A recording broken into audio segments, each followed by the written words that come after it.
Bienvenue à l'échange. Bonjour. Nous nous retrouvons aujourd'hui pour parler d'un sujet qui est absolument central. La Guinée qui entre dans une nouvelle ère avec le lancement de la phase d'exploitation du projet minier de Simandou. C'est, on peut le dire, un événement présenté comme historique, une promesse de transformation économique radicale. Absolument. Et c'est précisément le cœur de notre débat aujourd'hui. Le projet est si colossal, si structurant, qu'il force une question fondamentale. Est-ce que Simandou, annoncé comme le pilier de notre future indépendance économique, constitue une voie solide vers un développement qui soit durable, ou est-ce qu'il risque, au contraire, de renforcer la dépendance du pays à une économie de rente minière avec tous les dangers que l'on connaît ? C'est toute la question, en effet. Les enjeux sont immenses, c'est le mot. Alors, au cours de notre discussion, je défendrai la thèse selon laquelle Simandou représente une réussite stratégique majeure et surtout un levier essentiel pour notre souveraineté nationale. Et de mon côté, je prendrai une perspective un peu différente, disons plus prudente. J'avancerai que, malgré les promesses de revenus qui sont bien réelles, le projet incarne les risques classiques de ce qu'on appelle la malédiction des ressources, et que le développement, le vrai, exige une vision qui va bien au-delà de la simple extraction. Parfait, alors allons-y. De mon point de vue, il faut d'abord prendre la mesure de ce qui a été accompli. Simandou, ce n'est pas juste un projet minier de plus, c'est une véritable prouesse de la transition. On parle de la concrétisation de l'exploitation du plus grand gisement de fer non exploité au monde. Ça positionne la Guinée non plus comme un simple pays au sous-sol riche, mais comme un acteur géostratégique, incontournable. Les retombées financières qu'on attend sont sans précédent. Des experts comme Mamadou Najlen Barry, par exemple, évoquent une estimation, tenez-vous bien, d'1 milliard de dollars de revenus annuels pour l'État. C'est colossal. Le discours officiel d'ailleurs est très clair. Il s'agit, pour reprendre les mots de Djiba Diakité, d'enclencher notre indépendance économique. Cette vision a même un écho continental. Le président gabonais Oligui Nguema a parlé de Simandou comme l'incarnation de la souveraineté économique africaine. Ce n'est pas anodin, ça. Des observateurs avisés, comme Étienne Souropogui, le qualifient comme l'un des plus importants programmes de développement en Afrique des 20 dernières années. C'est un moment historique que nous vivons. Je comprends cet enthousiasme et il est légitime au vu de l'échelle du projet. Mais je crois vraiment qu'il faut le tempérer avec une bonne dose de réalisme, voire de prudence. Permettez-moi de citer un économiste comme Amadou Thierno Diallo qui nous rappelle une vérité fondamentale et souvent douloureuse. Aucun pays ne s'est développé grâce à ses seules ressources minières. C'est une constante ça dans l'histoire économique. L'euphorie du moment ne doit pas nous faire oublier ce que des analystes comme le docteur Edouard Zotomo appellent les zones d'ombre. Et ces zones d'ombre, ce sont toutes ces questions critiques qui n'ont en fait pas encore été élucidées publiquement. Le modèle de développement qu'on nous propose ici, basé sur une ressource unique, est par nature fragile, très fragile.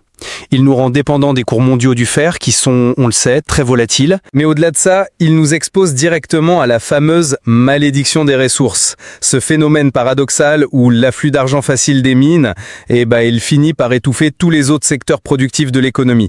L'agriculture, l'industrie, rendant le pays au final moins résilient et plus pauvre.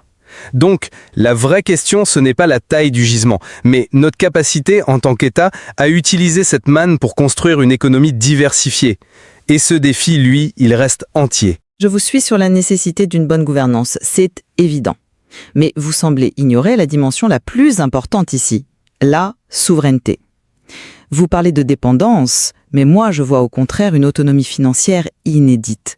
La maîtrise du projet par l'État et les revenus qui en découlent lui donnent des leviers qu'il n'a jamais eus. Jamais. Quand Djiba Diakité s'engage solennellement à faire respecter les clauses du contrat à la lettre, ça témoigne d'une volonté politique forte, d'une volonté de défendre les intérêts nationaux. On n'est plus dans la Guinée des contrats léonins du passé, c'est une nouvelle ère, où l'État se positionne en partenaire exigeant qui ne se laissera pas dicter sa conduite. C'est ça, la souveraineté en action. Mais est-ce que cette souveraineté n'est pas justement très précaire ? Une dépendance aussi massive à un seul secteur et donc à des partenaires étrangers aussi puissants que Rio Tinto ou le consortium chinois, est-ce que ce n'est pas une nouvelle forme d'aliénation ? Plus subtile peut-être, mais bien réelle. Amadou Thierno Diallo le formule très bien. Dans cette configuration, la Guinée reste un petit joueur dans la cour des grands. Notre véritable pouvoir de négociation face à des géants mondiaux, face aux fluctuations du marché, il est en réalité limité. Concrètement, quelle est notre marge de manœuvre si demain le cours du minerai de fer s'effondre de 30% à cause d'un ralentissement en Chine? Notre budget serait dévasté. Est-ce que c'est vraiment ça la souveraineté? Une autonomie conditionnée au bon vouloir des marchés mondiaux? C'est un risque inhérent à tout commerce international, mais c'est un risque que nous gérons désormais avec des revenus plutôt qu'avec des dettes. Pour la première fois, la Guinée a un siège à la table des négociations, pas seulement une place dans l'antichambre. Mais laissons la théorie de côté et concentrons-nous sur le tangible, sur ce que cet argent peut accomplir. Ce milliard de dollars annuels promis, c'est une opportunité historique, c'est de l'argent concret, pour financer des infrastructures essentielles. Regardez l'inauguration récente de l'échangeur de Bambeto à Conakry. C'est un projet de plus de 300 milliards de francs guinéens qui change la vie quotidienne des citoyens. C'est un symbole puissant de la modernisation en cours. Ces revenus de Simandou, c'est la promesse de multiplier ce genre de projet à travers tout le pays. Des routes pour désenclaver les régions, des hôpitaux, des écoles, un réseau électrique enfin fiable. C'est une chance unique de bâtir la Guinée de demain. L'exemple de Bambeto est frappant, je vous l'accorde. C'est visible, c'est utile. Mais c'est précisément là que le bas blesse. L'histoire économique mondiale est un cimetière de visions similaires qui ont échoué. Combien de pays riches en pétrole ou en minerais ont vu ces revenus massifs s'évaporer à cause de la mauvaise gestion, de la corruption, de projets pharaoniques mal conçus et ce n'est pas l'argent qui manque, c'est la gouvernance. Au-delà de cet échangeur, quels sont les mécanismes de suivi et de contrôle pour garantir que ces milliards ne financeront pas une nouvelle élite au détriment des régions reculées? L'histoire est pleine de ponts vers nulle part financés par des rentes minières. Un seul projet réussi à Conakry, ça ne fait pas un modèle de développement national équilibré. Je crois que le gouvernement actuel a une conscience aiguë de ce risque. La complexité du projet est reconnue, personne ne le nie. Mais la discipline et l'intelligence du comité stratégique, qui ont été salués par le président Doumbouya lui-même, sont justement des gages de sérieux. Il y a une volonté affichée de gérer ce projet différemment, de minimiser les risques que vous évoquez. La structure de supervision qui a été mise en place, avec des acteurs de très haut niveau, elle est pensée pour être un pare-feu contre les écueils du passé. Il y a une prise de conscience que cet argent doit être géré avec une rigueur exemplaire, peut-être à travers un fonds souverain ou des mécanismes de répartition transparents. Franchement, cet argument me paraît un peu faible. Des comités et des déclarations d'intention, on en a déjà vu par le passé. La discipline et l'intelligence, ça ne remplace pas des lois de transparence contraignantes, ça ne remplace pas une surveillance parlementaire et citoyenne indépendante. Où sont-elles? Où est le débat public sur la gestion de ces futurs revenus? C'est ici qu'on retrouve les fameuses zones d'ombre du Dr Zotomou. Parlons-en concrètement. Le tracé du chemin de fer transguinéen, sur plus de 600 km, il va traverser des zones écologiquement très sensibles, notamment près du massif du Ziama, qui est une réserve de biosphère de l'UNESCO. Quelles études d'impact environnemental indépendantes ont été publiées et sont accessibles au public? Vous soulevez des points essentiels et personne ne nie la complexité de ces enjeux. Aucun projet de cette envergure n'est sans impact, mais il faut voir ça comme un défi à gérer, pas comme un obstacle insurmontable. La complexité est reconnue, la diligence est en cours, le cahier des charges impose aux partenaires des normes environnementales et sociales internationales très strictes. Penser qu'on devrait attendre que tout soit parfait et sans aucun risque avant d'agir, c'est se condamner à l'inaction.